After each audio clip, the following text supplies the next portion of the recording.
সম্মানিত বাংলাদেশ থেকে আজকের ওয়ামির উদ্যোগে অনুষ্ঠিত আজকের সিয়াম প্রিপারেশন প্রসঙ্গে গুরুত্বপূর্ণ এই অল্প সময়ের প্রোগ্রামে সম্পৃক্ত ভাই এবং বোনেরা, আসসালামু আলাইকুম ওয়া রাহমাতুল্লাহি ওয়া বারাকাতুহু। প্রোগ্রামটা নেয়ার আমার কোনো সময়ও ছিল না, ইচ্ছাও ছিল না। আমি রমজানে কোনো প্রোগ্রামই করতেছি না, শুধু রিদওয়ান ভাইয়ের অনুরোধ রক্ষা করা আমার জন্য আমি খুব জরুরি মনে করি সব কিছুতে। তো অনেকটা অপ্রস্তুত অবস্থাতেই অল্প সময়ের জন্য আমি কথা বলতে চাই।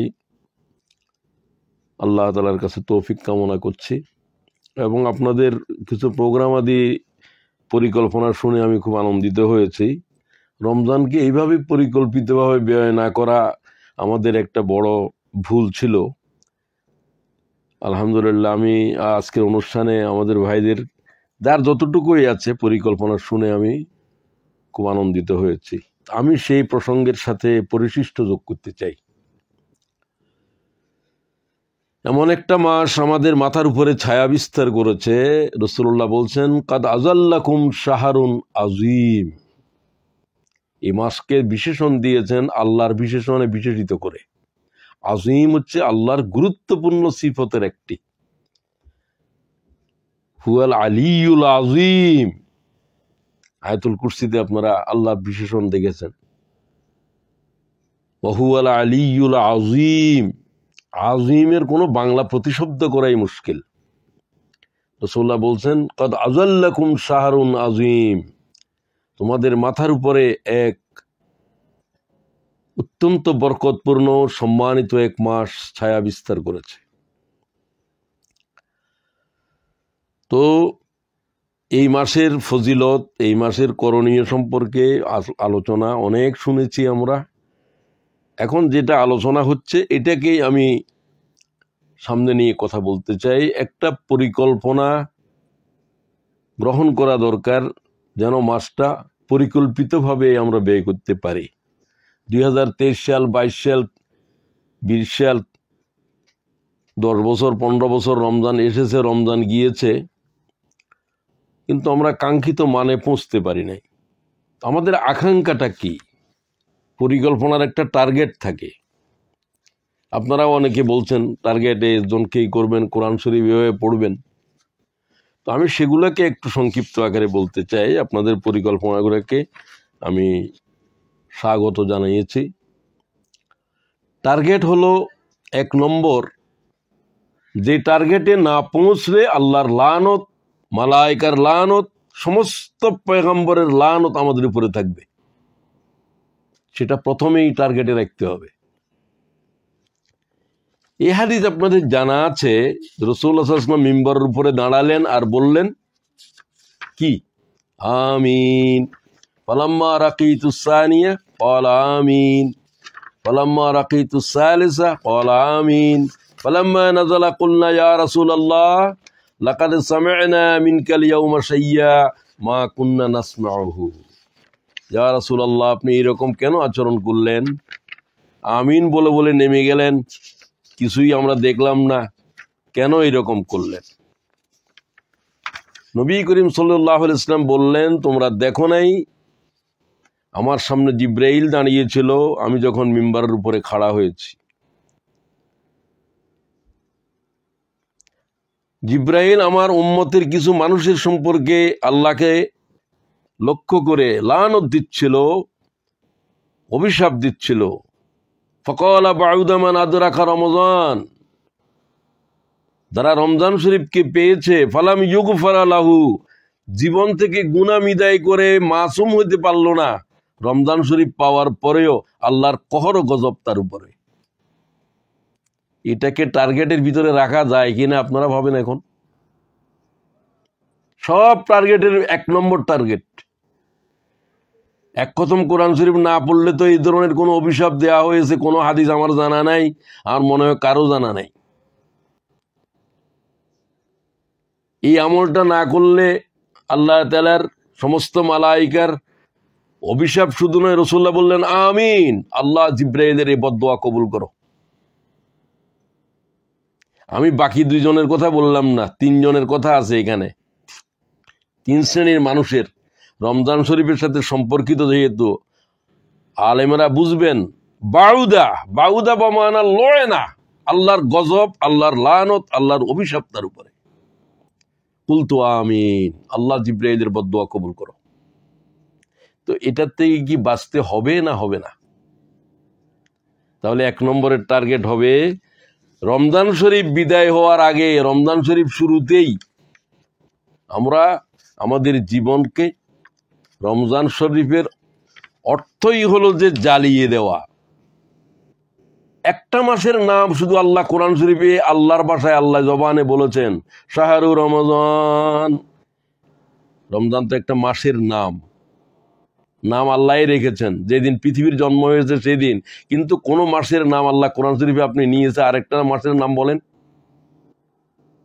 শাওয়ালের নাম নিয়েছে, মুহররমের নাম নিয়েছে, হাদিস শরীফে পাবেন। যে মাসটার নাম আল্লাহ শুধু আল্লাহর জবানে কোরআন শরীফে ওহী করেছে, এই সেই মাস। সেই মাসের অর্থটা কি? জ্বালিয়ে দেওয়া, পুড়িয়ে দেওয়া, ভস্মীভূত করা, দাহ করা। সমস্ত জিন্দেগির গুনার দাহ করো, পুড়ে দাও, ছাই করে দাও, নিঃশেষ করে দাও, ডিলেট করে দাও, নিচ্ছিন্ন করে দাও। তাহলে আমাদের টার্গেট প্রথমে সেটাই। আমি টার্গেট কয়েকটা বলছি, তো এটার জন্য কি সময় যেহেতু কম, খুবই দ্রুত কথা বলতে হচ্ছে। জীবন থেকে গুনাহ বিদায় করা। এখন গুনাহ তো ওই জিনিসের নাম যেটা জাহান্নামে যাওয়ার মূল কারণ, আল্লাহর সমস্ত গজব পৃথিবীতে আসার মূল কারণ। গুনাহ, গুনাহ এবং গুনাহ। যাহারাল ফাসাদু ফিল বাররি ওয়াল বাহর বিমা কাসাবাত আইদিন নাস। জলস্থলে যত গজব আসতেছে সব মানব জাতির হাতের কামাই, তাদের আমলের ফল। আমল মানে নাফরমানির আমল। তাহলে প্রথম হলো যে গুনাহ করব না, এটা লিখে দেন। রমজান শরীফে অন্তত এই ট্রেনিং চলুক। 720 ঘন্টা সময়, পরিকল্পনা মানে কি? সময় কম, করতে হবে অনেক বড় কাজ। এটাকে জিন্দিগির উপর আনতে হবে, মাসুম হয়ে যেতে হবে। তো মাসুম হওয়ার জন্য রমজান কি, রাসূলুল্লাহ কি বলেন? মান সামাহু ওয়া কামাহু ঈমানান ওয়া ইহতিসাবান খারাজা মিন যুনুবিহি কায়াউমিন ওয়ালাদাতুহু উম্মুহু। ইমাম নাসাই বিশুদ্ধ সনদে হাদিস গ্রহণ করেছেন। যে ব্যক্তি রমজান শরীফের দিনে সিয়াম, রাতের কিয়াম ঈমান ইহতিসাবের সাথে করেছে, তাদের জীবন থেকে গুনাহ এভাবে চলে গিয়েছে সে যেন এখনই তার মা থেকে, মায়ের পেট থেকে, উদর থেকে এখনই প্রসব করেছে। এটা আর কোনো আমলের জন্য আপনি শুনছেন? একটা আমলের জন্য আমি শুনেছি, সেটা হলো হজ্জে বাইতুল্লাহ। যদি তোমরা হজকে আল্লাহ তাআলার পছন্দ মতো ইখলাসের সাথে করতে পারো, হজ একটা মানুষকে মাসুম করে দেয় এভাবে যেন সে এখন মায়ের পেটের থেকে জন্ম হয়েছে। দ্বিতীয় হলো রমজান। তো এখন যেহেতু এটার আলোচনা, তাহলে ঈমান ইহতিসাবের সাথে পালন করতে হবে। এই দুটা শর্ত। মান সামাহু ওয়া কামাহু ঈমানান ওয়া ইহতিসাবা, এটা নাই রমজান শরীফের কোনো গুরুত্বপূর্ণ আলোচনাই নাই। ঈমানান ওয়া ইহতিসাবা। মুমিনেরা আমরা ঈমান কিছুটা বুঝে, কিছুটা ঈমান পরিপূর্ণ বুঝে আল্লাহর পয়গম্বর ছাড়া আমরা আর কেউ দাবি করতে পারবো না। আমার কাছে মনে হয় ঈমান এত বিস্তৃত, এত ব্যাপক, এত সহজ, এত কঠিন। যাই হোক, তারপর আমরা বলি ওই ঈমান যে ঈমানের ভিতরে শিরিক নেই, ঈমানান কামেলা, যে ঈমানের ভিতরে নেফাক নাই, ঈমানান কামেলা, যে ঈমানের ভিতরে সন্দেহ নাই। ঈমান মানে আল্লাহর উপরে, এখানে ধরেন রসুলের উপরে, পরকালের উপরে, ঈমানিয়াতের বিষয়গুলোর উপরে। এই তিনটা হলো প্রধান: তৌহিদ, রিসালাত, আখিরা। আর 7টা ঈমান এটার সাথে সম্পর্কিত। তাহলে এই জাতের ঈমান লাগবে, যে ঈমানের ভিতরে সন্দেহ নাই, যে ঈমানের ভিতরে শিরক নেই, যে ঈমানের ভিতরে মুনাফিকি নেই, নেফাকত নাই। এখন আপনার ঈমানে আছে কিনা আপনি আপনার ঈমানকে প্রথমে দেখেন। এহতেসাব কি? এহতেসাবের অর্থ করেছে সোয়াবের উদ্দেশ্যে। এটা কে তর্জমা করেছে তাকে আমি কি বলবো আমি জানি না, বহুত বড় বুজুর্গ, আমি তার নামও বলতে শরম লাগতেছে, উনার কিতাবে আমি দেখেছি এবং অন্যান্যরাও তাই বলেন। আমি এটার কোনো অর্থ বুঝলাম না, সোয়াবের উদ্দেশ্যে উনি কোথায় পেলেন এহতেসাবের অর্থ? এহতেসাব মানে তো হিসাব নিকাশ। আমি কেন সিয়াম করতেছি, এই কেনর জবাব গ্রহণ করা। আমাকে কেন আল্লাহ হালাল জিনিসের হারাম করে দিয়েছে, কি প্রয়োজন, এই অনুভূতি সহকারে রোজা রাখা। তো এই অনুভূতি সহকারে বুঝেন, চেতনা সহকারে বুঝেন, হাকিকতকে বুঝে মনে করে যে উদ্দেশ্যে আল্লাহ সিয়াম করেছে সেই উদ্দেশ্যকে সামনে রেখে এখলাসের সাথে যদিও বলতেন তবু অর্থটা কিছুটা কাছাকাছি হতো। তো সেই ব্যাখ্যা আমি আমার কিতাবে দিয়েছি। রাসূলুল্লাহর সিয়াম সাধনা আমার একটা বই আছে, সেটা এখন বাজারে আছে, প্রকাশ বহু হাজার হাজার কপি চলতেছে। আমি ইংল্যান্ডের এখানে নিয়ে এসেছিলাম কয়েকশত, আমি এগুলো আমার 2 দিনে বিক্রি করে ফেলছি। আপনারা প্রত্যেকে এক একটা কপি নেবেন। এখানে রমজান সম্পর্কে A to Z কথা বলার চেষ্টা করছি। A to Z তো বলতে পারবো না, চেষ্টা করা হয়েছে। এই কিতাব বাজারে আছে, খোদার ওয়াস্তে প্রত্যেকে এক একটা কেনার চেষ্টা করেন। আমি এই বিষয়ে শেষ করতে চাই প্রথম পরিকল্পনা। তো এই জন্য গুনাহ থেকে মাপ নেয়ার জন্য গুনাহ আর না করার ট্রেনিং করেন। কোন গুনাহ? যে গুনাহকে ধ্বংসাত্মক গুনাহ বলা হয়েছে। 700 গুনাহ থেকে মাত্র 7টা গুনাহকে রাসূলুল্লাহ সাল্লাল্লাহু আলাইহি ওয়াসাল্লাম তুলে বলেছেন, আবার আরো সংক্ষেপ করে 4টা বলেছেন। ধ্বংসাত্মক গুনাহগুলোর আল কাবায়ের ওয়া শিরকু বিল্লাহ, উকুকুল ওয়ালিদাইন, ওয়া কাতালুন নাফস, ওয়াল ইয়ামিনুল গমুস, আও কামা রাওয়াহুল বুখারী। একেবারে 4টে গুনাহকে বললেন যে গুনাহে কবিরার এইটাই হলো যে কবিরার কবিরা। 1 নম্বর শিরক, যে গুনাহ করলে তওবা না করলে আল্লাহর কসম সে জাহান্নামী। আল্লাহ বলছেন তাকে মাফ করব না, মাফ করব না। একটা গুনার উপরে আল্লাহ বলছেন সারা কোরআনে আমার আর জানাই নাই, ইন্নাল্লাহ লা ইয়াগফিরু, ইন্নাল্লাহ লা ইয়াগফিরু, আল্লাহ ক্ষমা করবে না। আল্লাহ বলছেন আমি একটা গুনাহ ক্ষমা করব না। আপনিও তো করেন না। বউয়ের যত গুনাহ যত দোষ আছে সব মাফ করেন, পরকিয়া মাফ করেন। বিছানায় যদি অন্য কেউ স্বামী স্ত্রীর ভিতরে শিরিক দে অংশগ্রহণ করে, এটা কি ক্ষমা করেন? এটাকে শরীয়তেও ক্ষমা করে না।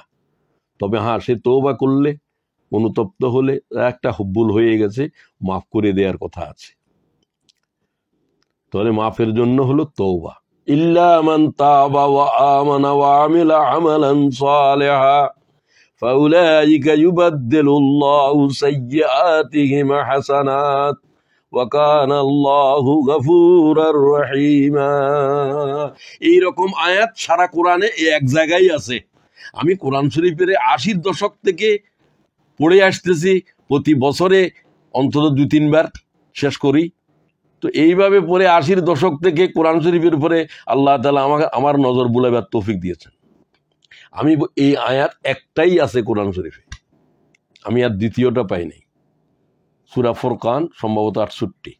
ইল্লা মান তাবা ওয়া আমানা ওয়া আমিলা আমালান সালিহা। এর আগে 3টা কবিরা গুনার কথা আল্লাহ বলছেন, এটা কোনো মুমিন করতে পারে না। ওয়াল্লাযীনা লা ইয়াদউনা মা'আল্লাহি ইলাহান আখার, শিরিক। আল্লাহ ছাড়া অন্য কাকেও ডাকা, কিছু করার পাওয়ার জন্য ডাকা, কোনো বিপদ থেকে মুক্তির জন্য ডাকা, যে কোনো কারণে আল্লাহ ছাড়া কোনো গায়রুল্লাহর ডাকা শিরক। 1 নম্বর। 2 নম্বর, ওয়াল্লাযীনা লা ইয়াদউনা মা'আল্লাহি ইলাহান আখার ওয়া ইয়াকতুলুনান নাফসাল্লাতী হারামাল্লাহু ইল্লা বিল হক, সঙ্গত কারণ ব্যতি রেখে আল্লাহর কোন গোলামকে খুন করা। আল্লাহর সাথে সবচেয়ে বড় গুনার নাম শিরক। মানব জাতির উপরে যত গুনাহ আছে, যত অপরাধ আছে, সবচেয়ে বড় অপরাধ রক্তপাত করা, নিরপরাধ কোনো মানব খুন করা। একটা মানব খুন করা, রাসূলুল্লাহ বলতেন সমগ্র দুনিয়াকে ধ্বংস করে দেওয়া, এর চাইতে বড় গুনাহ। মান কাতালা নাফস বিগাইরি নাফস ফাকান্নামা কাতালান নাসা জামিয়া। একটা নিরপরাধ মানুষের যে খুন করেছে, যে সমগ্র কোটি কোটি মানবতারে খুন করে দিয়েছে। এটা আল্লাহর কোরআন বলছে। তাহলে এই গুনাহ থেকে বাঁচতে হবে। এখানে আল্লাহ তিনটে কথা বলছেন, ওয়ালা ইয়াজনুন। মানুষ নিজের উপরে যত গুনাহ করে, সবচেয়ে বড় গুনাহ হলো ব্যভিচার। আমি ক্ষেত্র বলে দিচ্ছি, মানব জাতির সাথে যত গুনাহ আছে, সমস্ত গুনার সাথে ভয়ঙ্কর গুনাহ হলো কতল। কতলের সাথে সম্পর্ক থাকা, তাকে কতল করা হোক, তাকে ফাঁসি দেয়া হোক, এই লব্ধ যার থেকে বলেছে সে হত্যার অপরাধী। শুধু বিচারক নয়, শুধু বাদী নয়, সমর্থনকারী। যাই হোক, সেগুলোর দিকে আমি যাচ্ছি না। এবং জেনা মানুষ বুঝেই না। চোখের ভিতরে জানা, কানের ভিতরে জানা, ধরার ভিতরে জানা, জেনা চলছে। সমগ্র পৃথিবী জেনার মহা লোনা দরিয়ার ভিতরে ডুবে গেছে। আপনি আমি সবাই, ইচ্ছাকৃত অনিচ্ছাকৃত। তার থেকে তওবা ছাড়া কোনো ইল্লা মান তাবা। এই তিনটে গুনাহ যারা করে ফেলছে, এখানে আল্লাহ শিরিকের মাফ করার এই আয়াতের ভিতরে শুধু খোঁজখবরই দিচ্ছে। ইল্লা মান তাবা, এই তিন গুনাহকারীকে আমি তো ক্ষমা করব না, বলছিলাম ক্ষমা করব যদি তারা তওবা করে, ফিরে আসে। ওয়া আমানা ওয়া আমিলা আমালান সালিহা, নতুন করে ঈমান আনে এবং কিছু নেক আমল করে, সদকা দেয় গুনার জন্য। তাহলে আমি তাদের কি করব?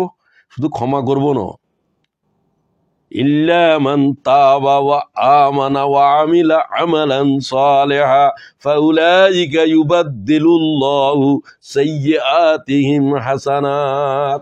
গুনাহ করেছিলি, যে শিরিক করেছিলি, জেনা করেছিলি, শরাব খেয়েছিলি, যত গুনাহ করছ সব নেকি হয়ে যাবে। সব নেকি কেমনে হয়? আমি বহুদিন এই আয়াত বুঝি নাই, কোনো আলেমের জিজ্ঞাসা করে জবাবও পাইনি। আল্লাহ জবাব দিছে আমার কলবে। হ্যাঁ, এই গুনাহকে যতবার মনে করে, তওবা মানে স্মরণ করে, ততবার কাঁদে, ততবার নেকি হয়। সমস্ত গুনাহ যেন তার নেকি হওয়ার জরিয়া হয়ে গেছে। ব্যাস, ভাইদেরকে বলবো, প্রথম মাসুম হওয়ার জন্য তওবা করো। কোন সময়, বিশেষ করে পুরা রমজানের প্রতিটি মুহূর্তই তওবা কর। আল্লাহ তাআলা গুনাহ মাফ করে দিবে, এই মাসে বলে দিয়েছে।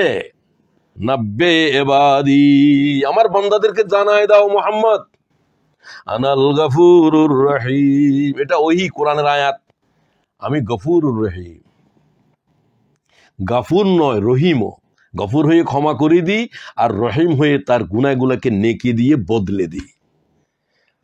আপনি সফল সে ব্যক্তি যার রমজান শরীফ তার গুনাহকে, অতীত গুনাহগুলোকে নেকি বানিয়ে দিয়েছে, যখন আল্লাহ তাকে এইভাবে তওবা করার তৌফিক দিয়েছে। শেষ রাতে উঠবেন, যখন আল্লাহ বলেন গুনাহ মাপ চাওয়ার কেউ আছে কিনা, এই কথাটা 24 ঘন্টার ভিতরে এক সময় শুধু বলে। কোন সময়?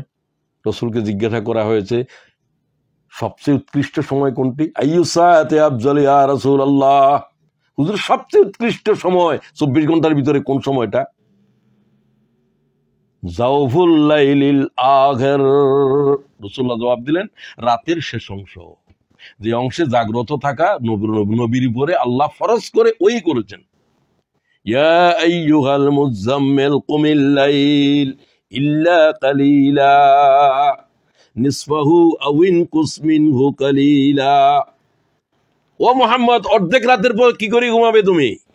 নবুয়তের দায়িত্ব দেয়া হয়েছে ঘুমানোর জন্য নয়, সমগ্র মানবতার ফিকির করো।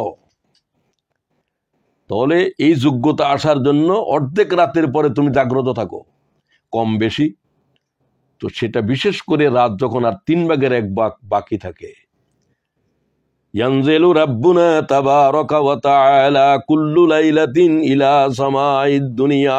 প্রতি রাতের 3 ভাগের 1 অংশ যখন বাকি থাকে, আল্লাহ নিকটতর আকাশ থেকে জমিনের দিকে 3টা আওয়াজ দেয়। বুখারীর রওয়ায়াত, বিশুদ্ধ বুখারী বললে তো আর বিশুদ্ধ বলার প্রয়োজন নাই, বিশুদ্ধতম। কি বলে, মাইয়াদউনি ফাস্তাজিবা লাহু, আমাকে ডাকার কেউ আসো, আমি ডাকের জবাব দিতে আসছি। তখনই আল্লাহরে ডাকো। কি ডাকো? সুবহানাল্লাহ, আলহামদুলিল্লাহ, লা ইলাহা ইল্লাল্লাহ, আল্লাহু আকবার। ঘুমের থেকে উঠে রাসূলুল্লাহ 10 বার বলতেন সুবহানাল্লাহ, আলহামদুলিল্লাহ, আল্লাহু আকবার, লা ইলাহা ইল্লাল্লাহ, লা হাওলা ওয়ালা কুওয়াতা ইল্লা বিল্লাহ। এরপরে বলো আল্লাহুম্মা গফিরলি যামবি। ইমাম বুখারী বলছেন, যারা ঘুমের থেকে উঠে এইভাবে করে আর সাথে বলে লা ইলাহা ইল্লাল্লাহ ওয়াহদাহু লা শারীকা লাহ, লাহুল মুলক ওয়া লাহুল হামদ ওয়া হুয়া আলা কুল্লি শাইইন কাদির, আল্লাহুম্মা গফিরলি।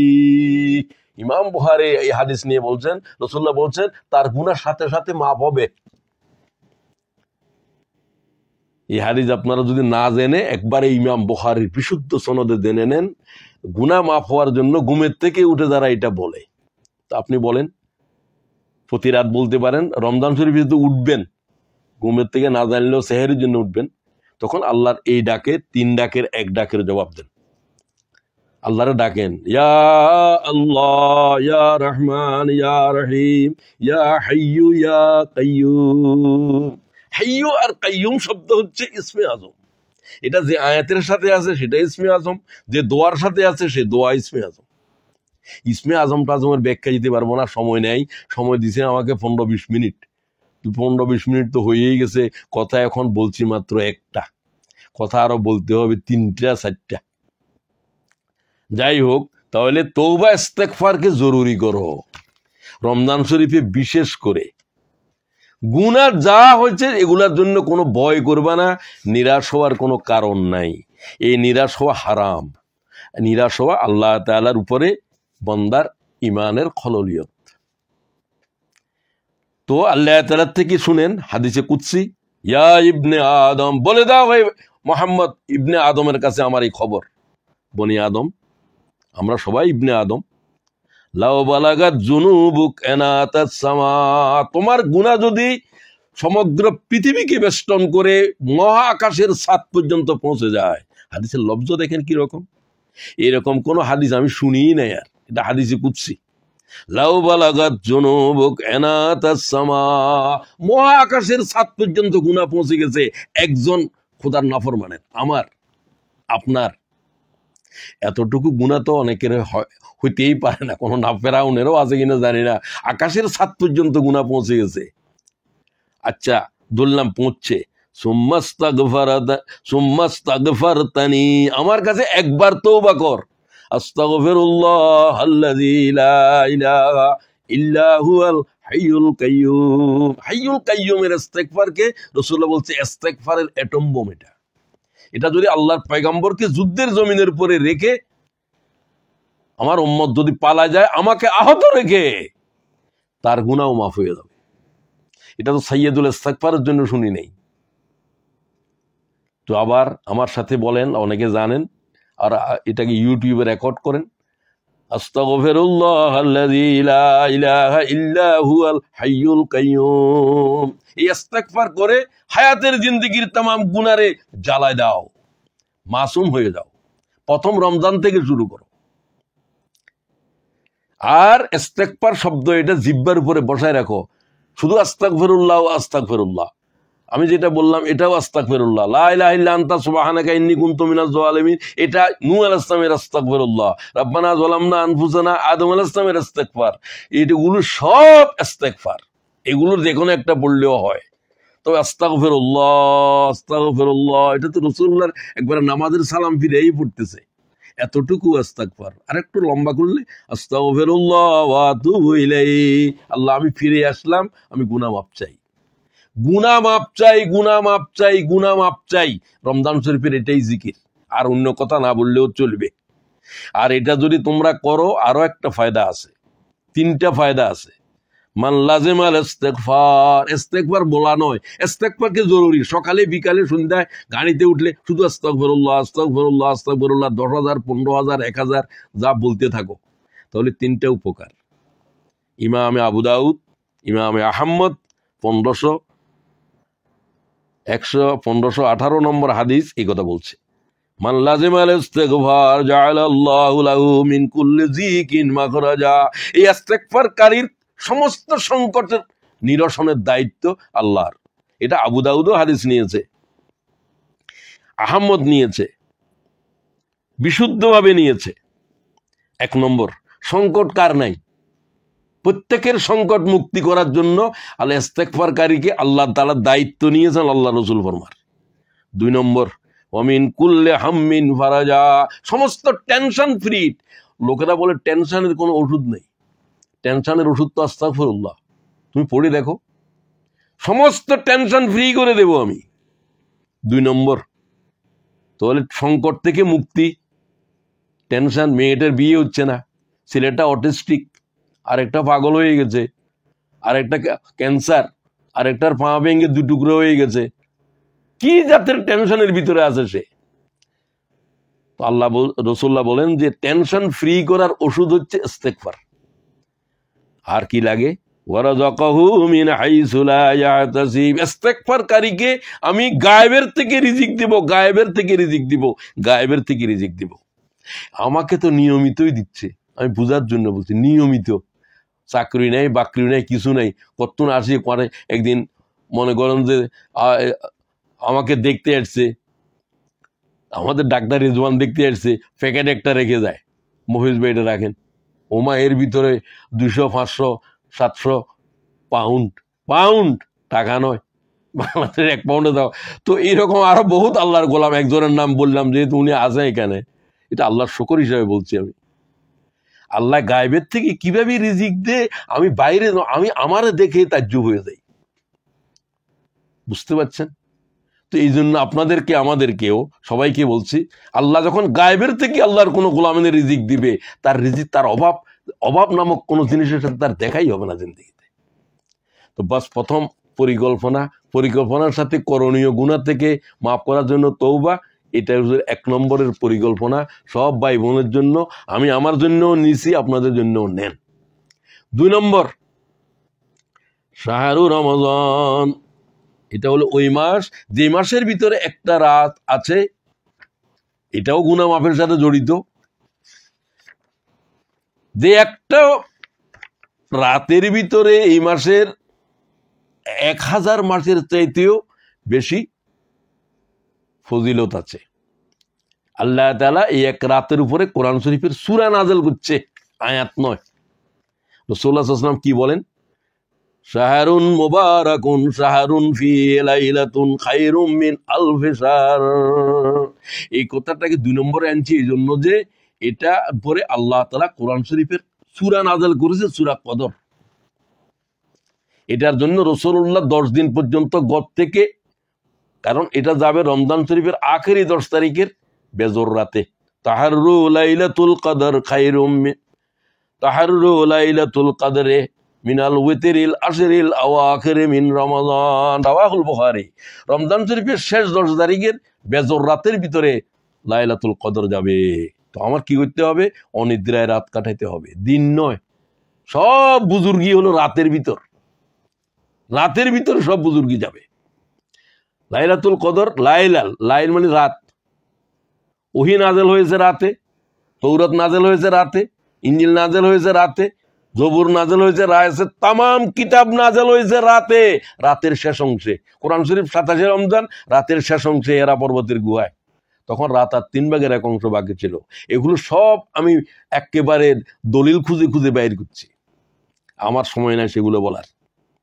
তো ওই সময় এতেকাব করতে পারলে ভালো, না হলে সেই 10 তারিখ মা আয়েশা বলছে রাসূলুল্লাহ কিভাবে কাটাতেন, আপনার পরিকল্পনা তাই হোক। রাসূলুল্লাহ কোমরকে বেঁধে ফেলতেন এশারের নামাজের পর, কোমরে বেল্ট পরে ফেলতেন। তখন রাসূলুল্লাহর বয়স কত? আপনি চিন্তা করেন, 53 বছরে হিজরত করছে, হিজরতের পরের বছর থেকে দিলে 54 বছর, 54 বছরের বৃদ্ধ।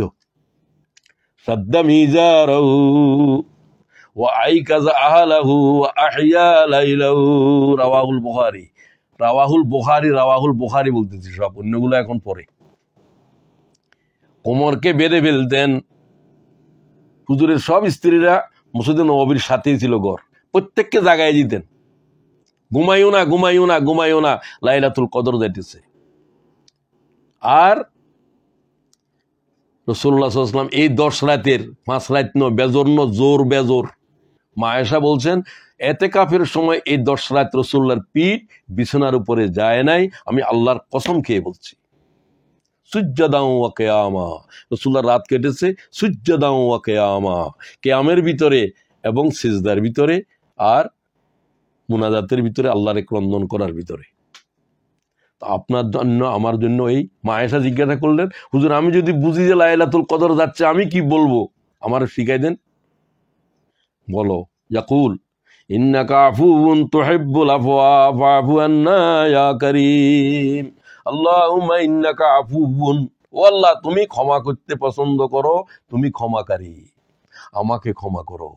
শুধু এটাই বলো, শুধু এটাই বলো, শুধু এটাই বলো। সারা রাত এক খতম কোরআন শরীফ করতেও বলেন নাই, আল্লাহুম্মা ইন্নাকা আফুউন তুহিব্বুল আফওয়া ফাআফু আন্না ইয়া কারীম। আন্না বলতে পারেন, আন্নিও বলতে পারেন, আমাদেরকে, আমাকে। আয়েশা তুমি এটাই বলো শুধু, ও আল্লাহ আরে মাফ করে দে, লাইলাতুল কদরে আর কিছু চাই না, মাফ করে দেন, মাফ করে দেন, মাফ করে দেন। মাফের উপরে আর কি বলতাম? ওই আল্লাহ তাআলা যে 3 ডাক দে, একটা গেল, দ্বিতীয় ডাক কি? মাইয়াদউনি ফাস্তাজিব লাহ, মাইয়াসআলুনি ফাউতিয়া লাহ। আমার কাছে চাওয়ার কিছু আছো? মেয়েটার বিয়ে হচ্ছে না, তো বিয়ে চাও। অসুস্থ মায়ের সেবা চিকিৎসা হচ্ছে না, এটা চাও। যা আল্লাহর কাছে চাও, আল্লাহ বলছে আমি দিতে আসছি। এই কথা তো আল্লাহ কোনো সময় বলে না, আমরা বলি, এখন আল্লাহ বলতেছেন। তৃতীয়, মাইয়া গুফিরুনি ফাগফির লাহু, গুনাহ মাফ চাওয়ার কেউ আছো? তো আমি তো বলি যে আল্লাহ রে, ও আল্লাহ তুমি ডাকতেছো যে গুনাহ মাফ করার কেউ আছো? তামাম সৃষ্টি এখন জাগ্রত রাতের শেষ অংশে। আমি তো সেহেরির জন্য উঠবো, আপনি 2 রাকাত 4 রাকাত নামাজ পড়েন, তারপরে কাঁদেন। রাসূলুল্লাহ সাল্লাল্লাহু আলাইহি ওয়াসাল্লাম রাত জাফরন করার কিভাবে, সেগুলো আলোচনা করতে পারতেছি না।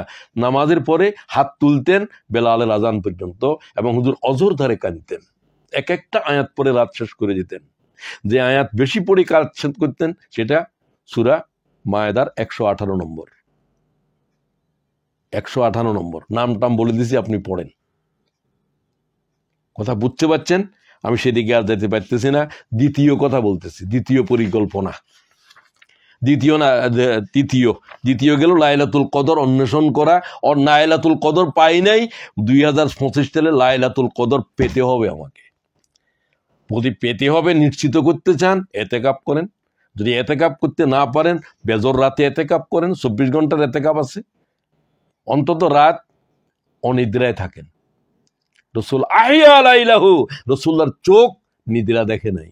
মা আয়েশা বলছে পিঠ বিছনা দেখে নাই। তো বেজর রাতগুলোতে তাই করেন, অথবা এই 10 প্রত্যেক রাতে। এরপরে শাহরু রমজান আল্লাযী উনজিলা ফীহিল কোরআন, মাসের নাম ধরলেন আর বললেন যে এটা ওই মাস যে মাসে আল্লাহর কিতাব কোরআন শরীফ নাযিল হয়েছে। তামাম কিতাব নাযিল হয়েছে। ইমাম আহমদ বিশুদ্ধভাবে এই হাদিস গ্রহণ করেছেন। তৌরাত কোন দিন নাযিল হয়েছে? রমজানের। কিন্তু লাইলাতুল কদর কাকেও দেওয়া হয় নাই। কোরআন নাযিলের রাতটাকে আল্লাহ লাইলাতুল কদর বানিয়েছেন। কোরআন নাযিল হয়েছে তো রাসূলুল্লাহর উপরে, এর আগে কোনো লাইলাতুল কদর বলতে কিছু ছিল না। তো কোরআন শরীফের উপর পরিকল্পনা কি? অনেকের অনেক পরিকল্পনা শুনছি, খুশি হয়েছি। কোরআনের ভাষায় কোরআন শিখবেন, বহুত লম্বা চূড়া পরিকল্পনা যারা করে তাদের পরিকল্পনা কম বাস্তবায়িত হয়, এটাই বাস্তব। এটা আমার জিন্দিগির প্রায় 80-র দশক চলছে, এখন 70-এর অতিক্রম করছি, মানে কি। তো এখন আপনাদের কাছে আমার পরিকল্পনা হলো যে একদিন রাতের ভিতরে 1 পারা কোরআন পড়েন, টপ টু বটম আল্লাহর কোরআনের প্রতি শব্দ পড়বেন, অর্থ বুঝবেন, প্রতি আয়াত পড়বেন, গুরুত্বপূর্ণ জিনিসগুলোর তফসিরও পড়বেন। 1 ঘন্টা সময় লাগবে, না হলে 2 ঘন্টা লাগবে, এর বেশি লাগার কথা না 1 পারা পড়তে। আধা ঘন্টায় অনেকে পড়ে ফেলতে পারেন, হাফেজারা তো 15 মিনিটে পড়েন। তো অর্থ সহ পড়তে আরো আধা ঘন্টা ধরলাম, আপনার জন্য 2 ঘন্টা ধরলাম, আমার জন্য 2 ঘন্টা ধরলাম। আমার 2 ঘন্টা লাগে না, আলহামদুলিল্লাহ। আমি তো 1 পারা বুঝি কালকে রাত শেষ করেছি, রাতে শেষ করে দিছি। এখন আপনাদের প্রোগ্রাম এখন আমি প্রোগ্রাম করিও না।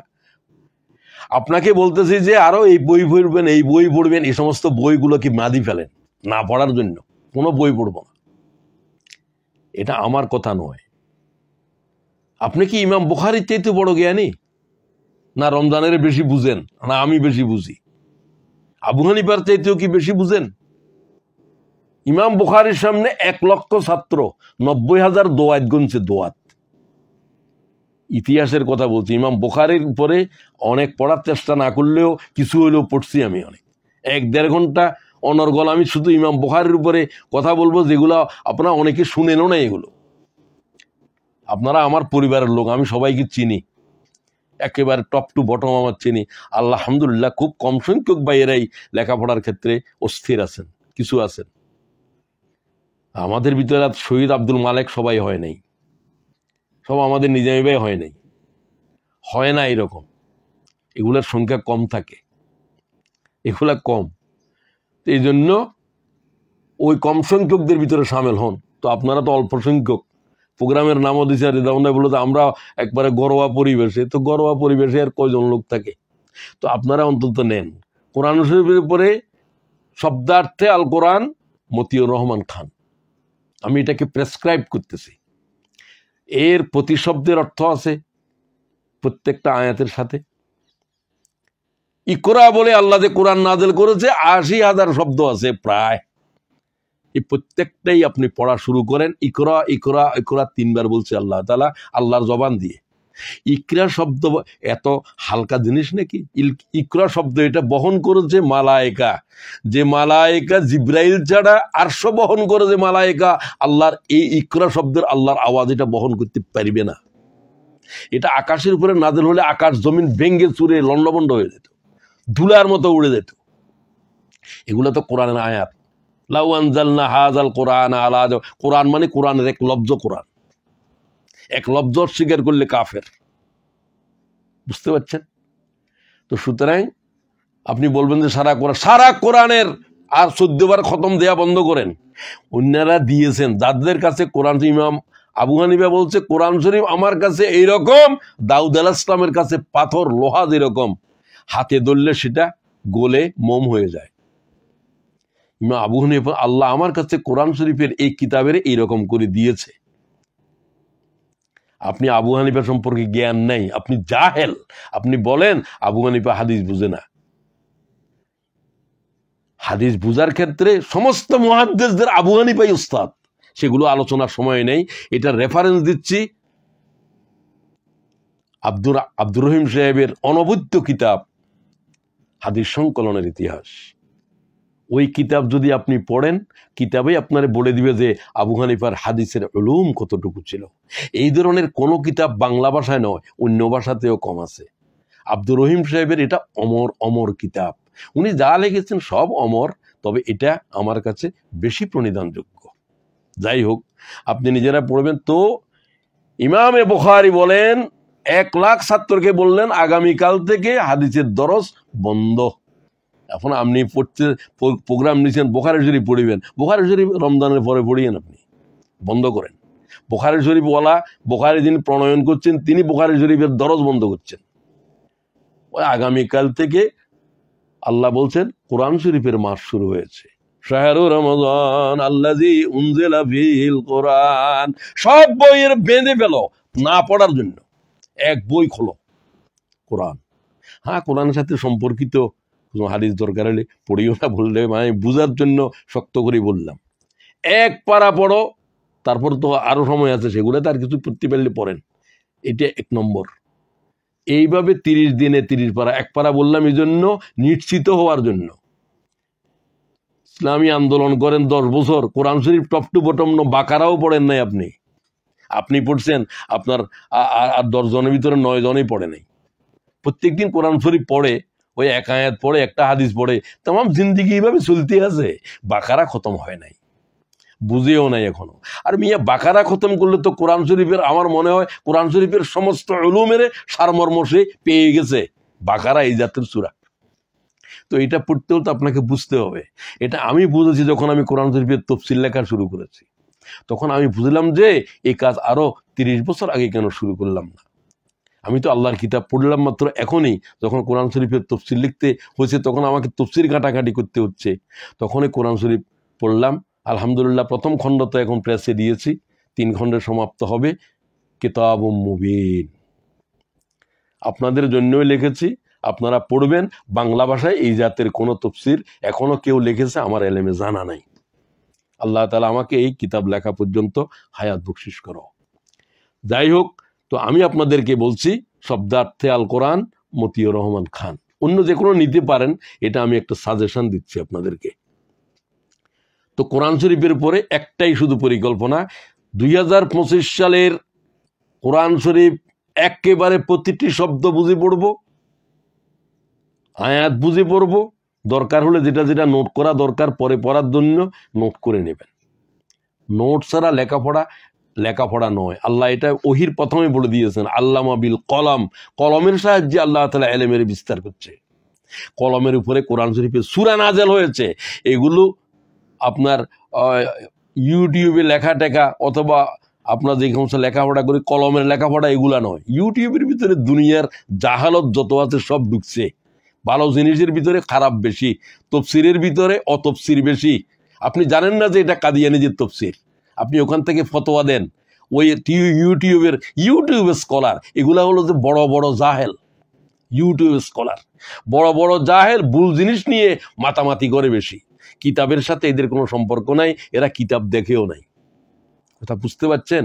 আপনি ইউটিউব সম্পর্কে আমার চাইতে ভালো জানেন। আমি বললাম যে ইউটিউব হচ্ছে জাহালত বিস্তারের, এলেম বিস্তারের জন্য সামান্য, গোমরাহি বিস্তারের জন্য এক ভয়াল সয়লাভ। আর কি বলবো, রমজান শরীফে সম্ভব হলে ইউটিউবটাকে অনলাইনের অপ্রয়োজনীয় জিনিসগুলো বাইরে শুধু একটা কারণে ব্যবহার করতে পারেন। কোরআন শরীফের তরজমা সহ যদি আপনি পড়েন, সেগুলো অনেক সময় সেখানে ডাউনলোড করা আছে, আপনি পড়তে পারতেছেন না, এখন শুয়ে শুয়ে শুনতেছেন, ওইটাও পড়া। কোরআন শরীফের এক খতম পড়তে বললাম, আপনি যদি শুনতে পারেন শোনাটাও পড়া। কোরআন শরীফ তো হাফেজে কোরআনে পড়তেছে, আপনি নামাজে শুনতেছেন, ফরজ আদায় আপনারও ফরজ আদায় হয়ে যাচ্ছে। কথা বুঝতে পারছেন? শোনা এবং পড়া এক জিনিস। তো এটার তৃতীয় পরিকল্পনা গেল। কোরআন শরীফের নাজেল হওয়ার সাথে আরো অনেক কথাই ছিল, সেগুলো আমি আর যাচ্ছি না, যেহেতু এটা কোরআন শরীফটা পড়বেন হেদায়েতের কিতাব হিসাবে। আবার বলছি, আই রিপিট অ্যাগেন, এটা হেদায়েতের কিতাব, কিন্তু এটার ভিতরে নাই কোনো এলেম নাই, সবকিছুর কিতাব, তিবিয়ানান লিকুল্লি শাইইন। কিন্তু আল্লাহ কোরআন শরীফ থেকে হেদায়েত ছাড়া আর সব কিছুই কোরআন শরীফ থেকে আপনার না নিলেও চলবে, সেটা মূল নয়। মূল হচ্ছে কোরআন শরীফে বিজ্ঞান আছে, কোরআন শরীফে ইতিহাস আছে, সব কিছুর মূল হলো হেদায়েত দেওয়া। এই জাতির এই পরিণতি হয়েছিল, তোমরা ওই কাজ করবে না। বনী ইসরাইল জাতির এই অপরাধ, এই ইতিহাস বর্ণনা করার উদ্দেশ্য হেদায়েত। সব কিছুর মূল হলো হেদায়েত। হেদায়েত হচ্ছে কোরআন শরীফের মূল জিনিস, আর এটা আল্লাহ তাআলা দেন। আল্লাহ বলছে, আমি কোরআন শরীফ ছাড়া আর কোনো কিতাব দিয়ে হেদায়েত দিই না। এটা সূরা জুমারের 23 নম্বর আয়াত। একবার যাদের মুখস্থ নাই মুখস্থ করে নেবেন। আমি এখন পড়তে পারতেছি না, এটা অনেক সময় চলে যাবে, এটা আয়াতও অনেক বড়। আল্লাহু নাজ্জালা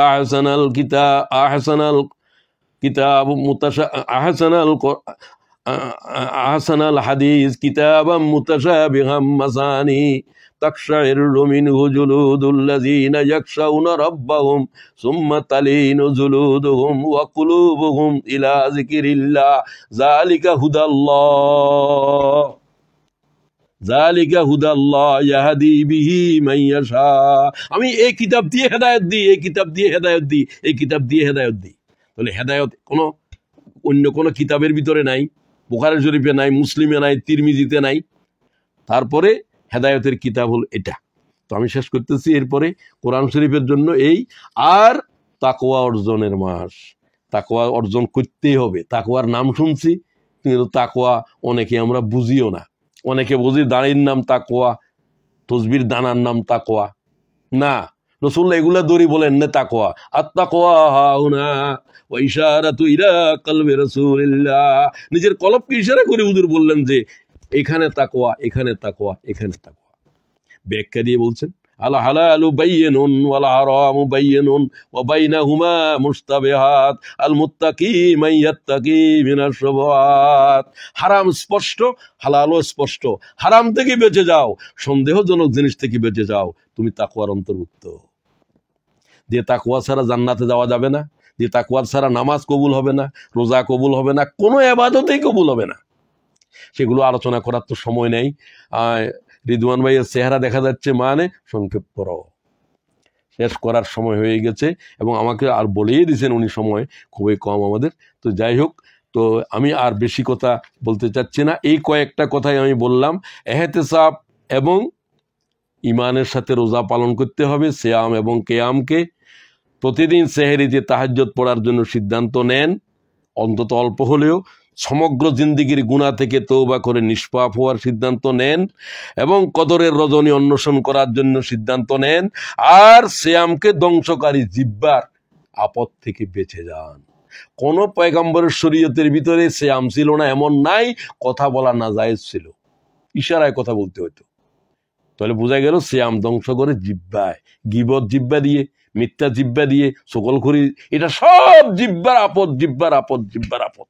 রমজান শরীফে বলবেন আনা সাইমুন, আমি রোজাদার, অপ্রয়োজনীয় কথা বলতে পারবো না, অপ্রয়োজনীয় কাজ করতে পারবেন না। অপ্রয়োজনীয় কথা আর কাজ বাদ দিতে পারলে আর একটা জিনিস শেষ, সেটা হলো এটা ইবাদতের মাস, এক নফল ফরজের বরাবর। মান তাকাররাবা ফিহি বিখাসলাতিন মিনাল খাইর কানা কামান আদ্দা ফরিদাতান ফিমা সিওয়া। এই মাসের এক নফল ফরজের বরাবর। আপনি বুঝছেন এটার মানে কি? সমগ্র মানুষের নফল ইবাদত জমা করলে এক ফরজের বরাবর হবে না, এই মাসের এক নফল ফরজের বরাবর। এক মিনিট সময় কি অপচয় করার সুযোগ আছে? এক একটা মিনিটের ভিতরে শত শত বছরের ইবাদত চলে যাচ্ছে। এই জন্য একজন ফেরেশতা মুকরর আছে, যার পা তাহাতাত সারার ভিতরে, যার হাত মাশরিকে আর এক হাত মাগরিবে, যার মাথা আরশে আজিমের নিচে। সে একটা ডাক দে, এবং রমজান শরীফে ডাক চলবে, তার ডাক কত বড়! ফায়ুনাদি মুনাদি ইয়া বাগিয়াল খাইরে আকবাল, হে নেককারেরা কোমর বাঁধো, কোমর বাঁধো, কোমর বাঁধো। নেক কাজ করার জন্য এক নফল ফরজের বরাবর, এক নফল ফরজের বরাবর চলে যাচ্ছে, চলে যাচ্ছে সময়। ইয়া বাগিয়ার শাররে আকসার, হে গুনাহগারেরা, গুনাহ না করার কসম কর, গুনাহ না করার কসম কর।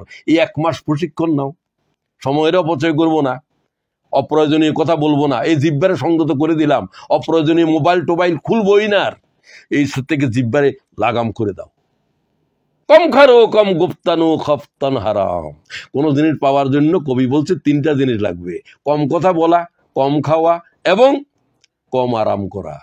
কম খারো কম গুপ্তানু খফতান হারাম। তুমি যদি তোমার জিহ্বার সংযত করতে পারো, আরাম থেকে নিজের না বলতে পারো এবং অপ্রয়োজনীয় কথা কাজ থেকে জিন্দেগির সংযত করতে পারো, তাহলে তুমি তোমার টার্গেটে পৌঁছতে পারবে। তো আসেন, আল্লাহ তাআলা আমাকে, আমার ভাইদেরকে, বোনদেরকে, যারা আলোচনা শুনলাম, এই কয়েকটা মাত্র আমি টার্গেট দিয়েছি রমজান শরীফের পরিকল্পনার জন্য। আল্লাহ তাআলা আমাকে তৌফিক দান করুন, আপনাদেরকে তৌফিক দান করুন। আজকে যারা আয়োজন করলেন, বিশেষ করে আমাদের রেদওয়ান ভাইকে, আমি তার পরিবারের প্রতি সন্তুষ্ট, তার প্রতি কৃতজ্ঞ। আমার প্রতি তার এহসান অনেক বেশি। তো আমি সকলকে শুভকামনা জানিয়ে আমার বক্তব্য শেষ করছি। আসসালামু আলাইকুম ওয়া রাহমাতুল্লাহ।